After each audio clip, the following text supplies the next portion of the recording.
The Tom Woods Show, episode 503. Prepare to set fire to the index card of allowable opinion. Your daily dose of liberty education starts here. The Tom Woods Show. Inbox Dollars pays you for playing online games, for taking surveys, for searching the web, even for redeeming coupons.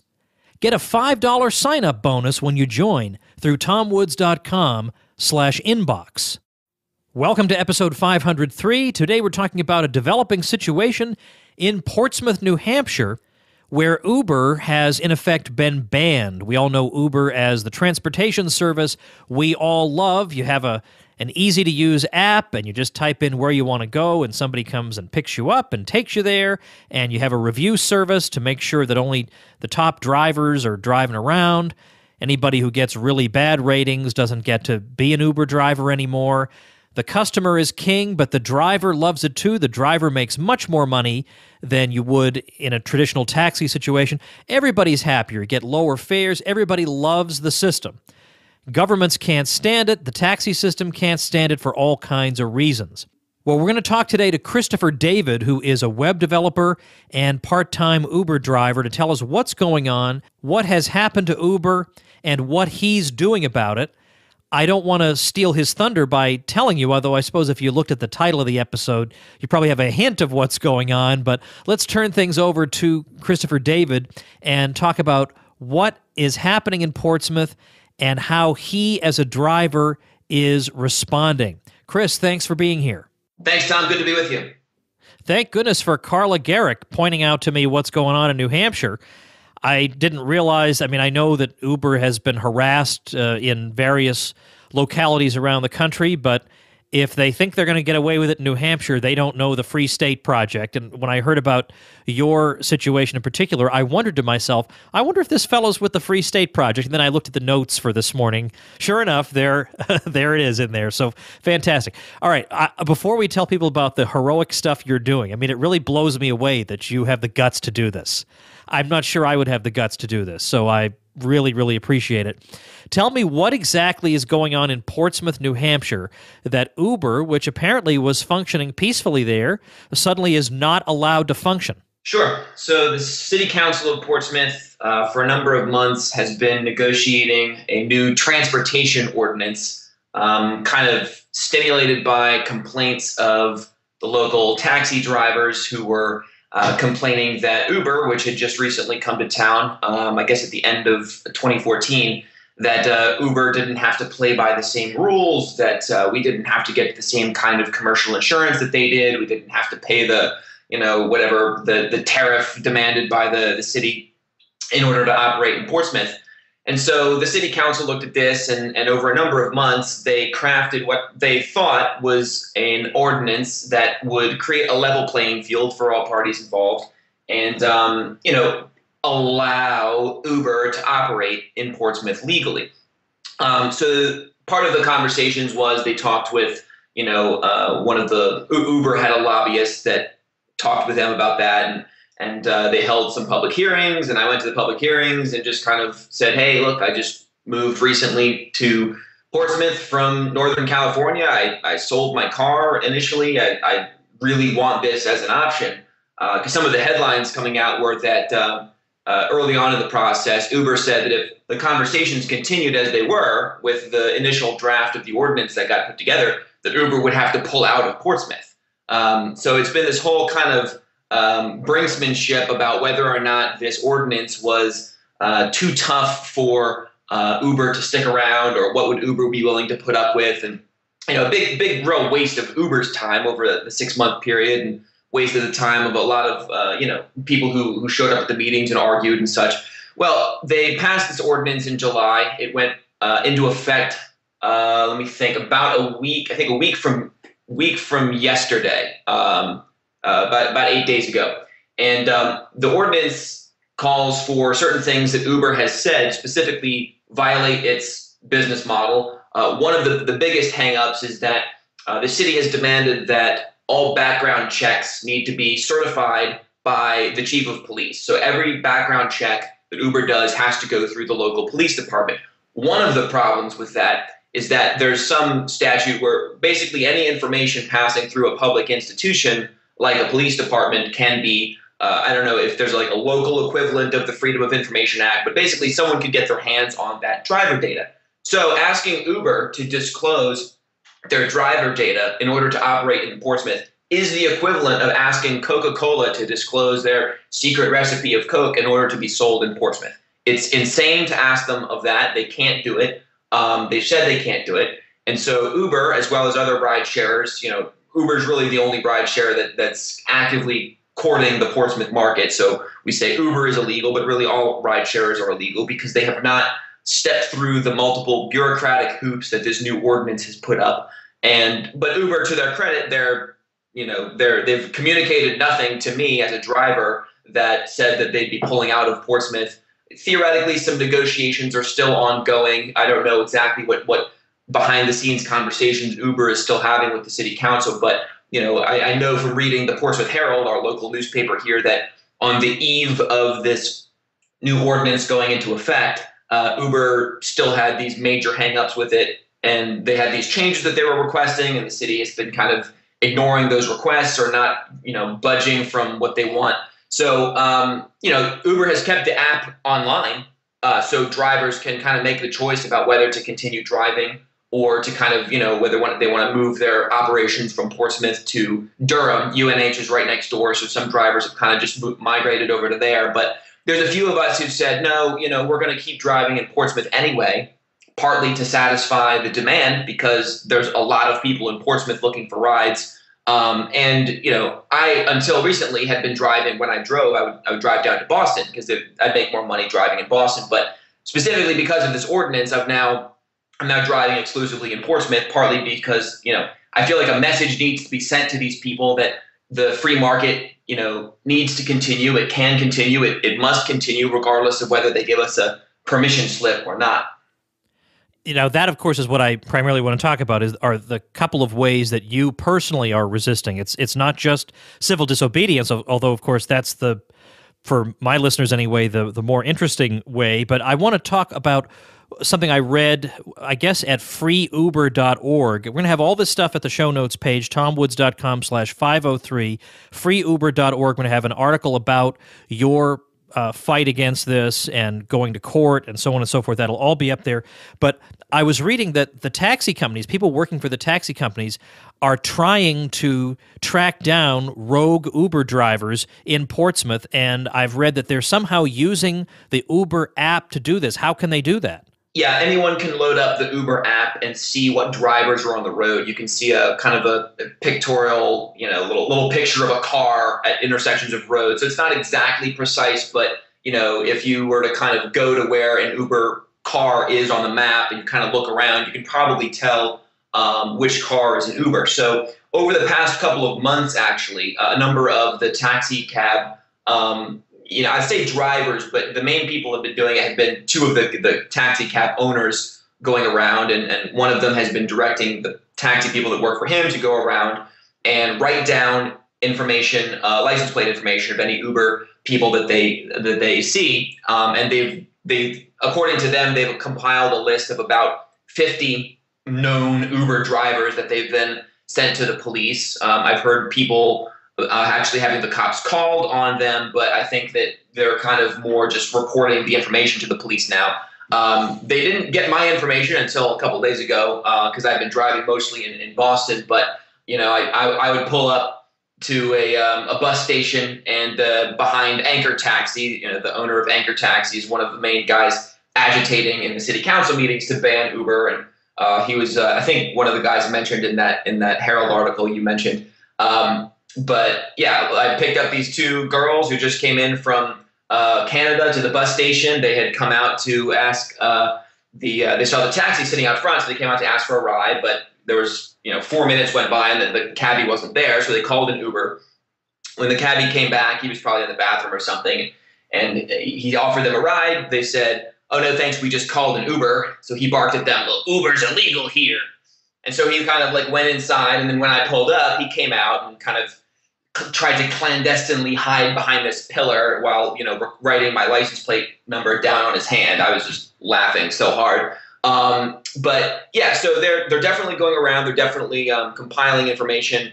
I know one of the taxi cab owners mentioned in that article specifically requested the ability to make citizens arrests of Uber drivers. The chief of police thankfully told him no.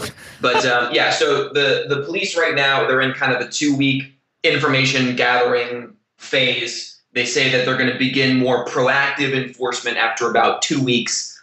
We don't really know what that's going to entail. We know that the ordinance calls for the first offense to result in a $500 fine for the driver, and the second offense and after that result in $1,000 fines for the driver. But we don't know if the police are going to be actively pulling over drivers even when they have customers in their car. We don't know if they're just going to be, I don't know, visiting us at home. I don't know if they're going to be impounding our car, making arrests. No one really knows. They're still kind of in the process of fleshing this out. So one of the goals and the reasons behind kind of going as big as possible with this grassroots campaign now is to try to take advantage of that 2-week window and see if we can't get the city council to come to some sense on this issue before that enforcement begins, and overturn this now that they see. And, we've had a number of, calls go out, and just everyone that I've spoken to around the city is completely 100% on our side on this issue. So I think it's only a matter of time before this ordinance gets either amended or overturned. We're hoping to make it to get it overturned. But if it does come to the whole proactive enforcement thing, and you have police officers going around chasing down drivers and pulling them over, and doing that instead of doing, I don't know, actually other somewhat productive things that they could be doing. I think there's going to be a mass outcry in Portsmouth, and this will be overturned one way or another, I suspect. Now, that may well be, but in the meantime, you are risking, I don't know what type of penalty against you. I mean, aren't you the least bit nervous about that? A little, but Uber has promised, not to me, but I've heard other they have these like driver meetings where people can go and they kind of give them updates on stuff. Apparently, Uber has promised people in this area that they will pay for any fines that get accrued. And I know they've done that in other areas where they just kind of commit that if any drivers get fined, they'll just cover the cost, which I think is great. I don't know that I'll take them up on that, because I don't know that I'm going to want any money going to these people who are basically trying to extort, service providers. So we might do something creative. If I get cited, we might do something creative with it in terms of symbolically non-paying it. I don't know. Just kind of taking things a day at a time right now. We're just making sure that we have the downtown of Portsmouth blanketed in flyers. There's a lot of foot traffic that goes through that, so that we're definitely getting a lot of attention to this issue. But they really can't do too much against me without triggering a backlash. So I think we're in a pretty relatively safe position. Chris, let's take just a minute for this message. All right, so I'm interested in finding out ways to earn money online. Well, here's a really easy one. Inbox Dollars actually pays you for watching videos, for playing online games, for taking surveys, even for redeeming coupons. So that's right, you get the value of the coupon, plus they pay you for getting the value of the coupon. Plus, they'll give you a $5 sign-up bonus just for existing. So you'll want to sign up through tomwoods.com/inbox and get that $5 bonus. And by the way, they pay you in cash, not in points. Ooh, I accumulated 1 billion points. What does that get me? You find out it's a pack of gum. They pay you in cash for doing things you're doing anyway. Check it out at tomwoods.com/inbox. There's another aspect of this story that I read, that there's a lawyer who's taken up the case, and then as I continue to read the article, he's representing you against the city of Portsmouth. On what grounds is he doing that? Isn't it the case that a local government can pretty much make up the rules as it goes along, can do anything it wants? He reached out to me on Facebook. He's also a Free Stater, by the way. Oh, okay. He lives in Manchester, Brandon Ross. He reached out to me on Facebook. He mentioned that there were a couple of the provisions in the ordinance, I think specific to the background checks, where he thought that parts of the ordinance might conflict or supersede state law in ways that a locality is not supposed to. So he thought that it could be challenged, and I'm not entirely sure of his argument, but he asked if I would be interested in being a plaintiff in the lawsuit. He's going to sue the city. I said absolutely. And it looks like I think we're also going to be adding other drivers to that suit in the next couple of weeks here. I think he's filing it next week, so that's still kind of pending and such. But yeah, when the reporter was interviewing me for the Portsmouth Herald, and I mentioned that, oh yeah, by the way, I'm probably going to be suing Portsmouth. She, did that was the front page article on the following day. Wow, that's fun. Take just a minute, if you wouldn't mind, to say a word about the Free State Project. I'm sure most listeners already know about it, but I always get people saying that when they heard it on my show, it was the first time they ever heard about it. Sure. Yeah, Free State Project is a project to get 20,000 liberty lovers to move to one state. The state of New Hampshire was chosen about 10 years ago. We've been collecting signers, people who pledge to move to New Hampshire. The idea is that once we hit the 20,000 signer threshold, then people have 5 years to move to the state. And then there's about 1,000, somewhere between 1,000 and 1,500 early movers. I'm one of the early movers who said, we're not going to wait for the 20,000 and all that. We're just going to move now. Free Staters have had, we have about 20, 25 Free Staters in the New Hampshire State Legislature. We've made a very, very large impact proportional to our numbers in the past few years. And we're at, I think we just crossed the 87% threshold. We're at like 17,800. You can check out more information at freestateproject.org. And then we've got a really nice, pledge website at fspsign.org. fspsign.org?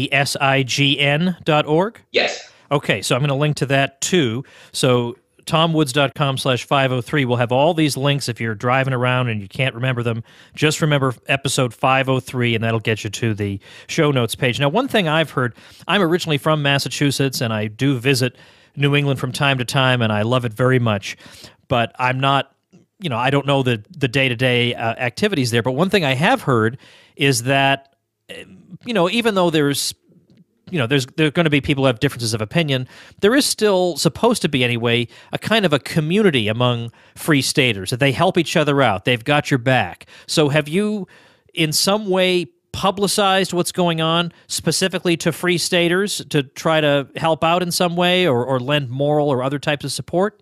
Yes, definitely. And we've had a lot of support from Free Staters. Carla, who you mentioned, has blogged about us on the main freestateproject.org website. Ian Freeman, who runs Free Keene website and the Keene, New Hampshire group of civil disobedience folks. He's been great about getting the message out for this and promoting us on his radio show, Free Talk Live.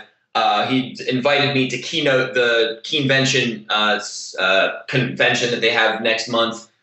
So yeah, there's been a lot of support. We have a number of the people who are helping me put up flyers are Free Staters. The Free Coast, we have our own kind of Facebook group, and there's been a ton of support from people both helping out as well as helping chip in some Bitcoin to cover the cost of the flyers that we're putting up. So there's definitely the community is kind of coming together on this issue to the point where we now see an opening to expand this to beyond Portsmouth. Manchester kind of has somewhat of the similar situation where Uber's not legal. I don't know the exact situation there, but I know Uber is not operating legally there, but they are there. So, the next phase, we just yesterday launched the new version of freeuber.org, where instead of just focusing on Portsmouth, kind of the first week and a half of that site was just focused on the Portsmouth situation.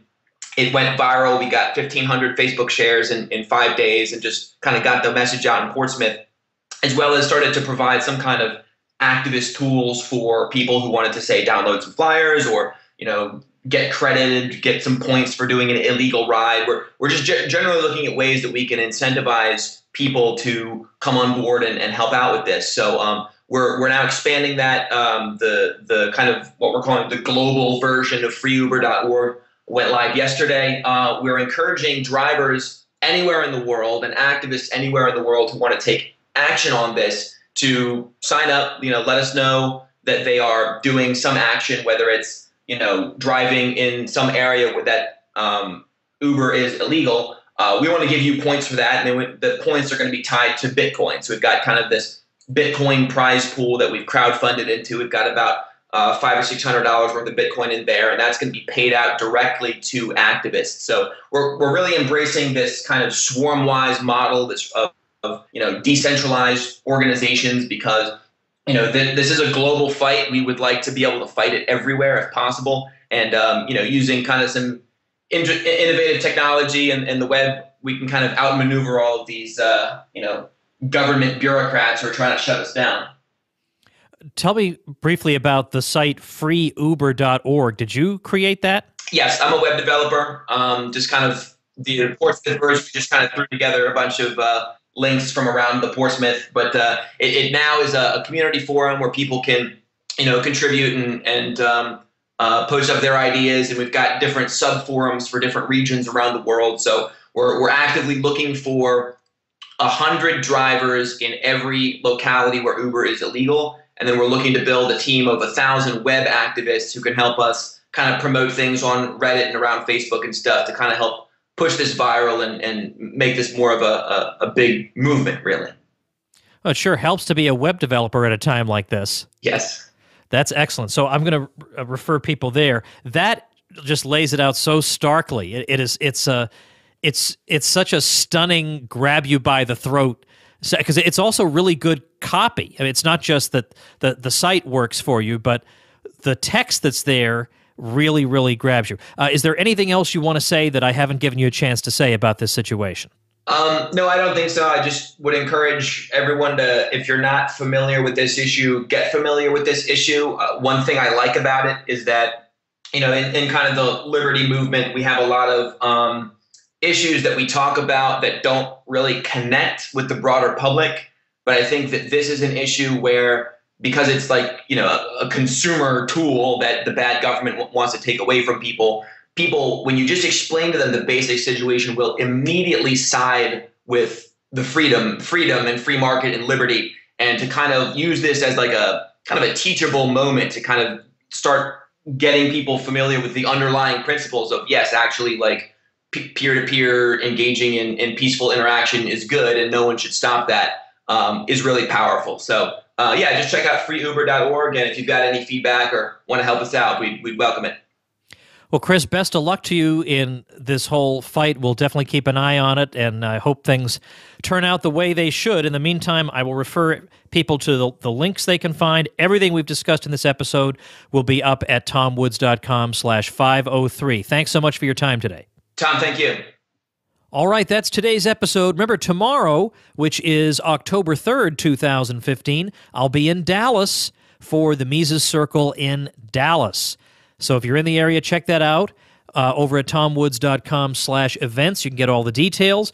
Remember, it's not too late of course, it's too late if you hear this after October 3rd, obviously, but if you're hearing it on October 2nd, remember that if you're in the area and you'd like to attend, you don't have to pay the $95 entrance fee because you're a listener of The Tom Woods Show.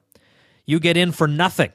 All you have to do is contact me. Contact me through tomwoods.com. You'll see a contact button at the top of the page. Click that, fill out the form. I'll get you in for free. Let's see, what else am I going to tell you? Oh, two things. First of all, if you want to try out Uber yourself, get your first ride for free using the following code. I'll put it at the show notes page, tomwoods.com/503. But if you have a pen and paper right now, it's M9WTB. M9WTB. Enter in that code after you download the app, after you install the app, and you get your first ride on Uber for free. How about that? Finally, Monday night, that'll be October, I can't add these numbers in my head for some reason. It should be October 5th. I'm going to be doing a live question and answer session at libertyclassroom.com. We do these once a month to supplement the on-demand courses. And we're going to be talking about the history of conservatism and libertarianism. That's one of our recent courses. And we're going to be talking about it live. Usually these courses are, watch them at 3 in the morning, listen to them at 10 at night, doesn't make any difference. But we do these Q&A sessions just to spice things up. And Jason Jewell, a former guest of this show, and I will be talking about one of my favorite topics in the world to talk about, the history of conservatism and libertarianism. Bring your questions or just come and watch if you're a member of Liberty Classroom. If not, join us at libertyclassroom.com. Make sure and use coupon code SHOW in all caps to get your discount as a listener of this show. Thanks for listening, and we'll see you next week. Become a smarter libertarian in just 30 minutes a day. Visit TomWoods.com to subscribe to the show for free, and we'll see you next time.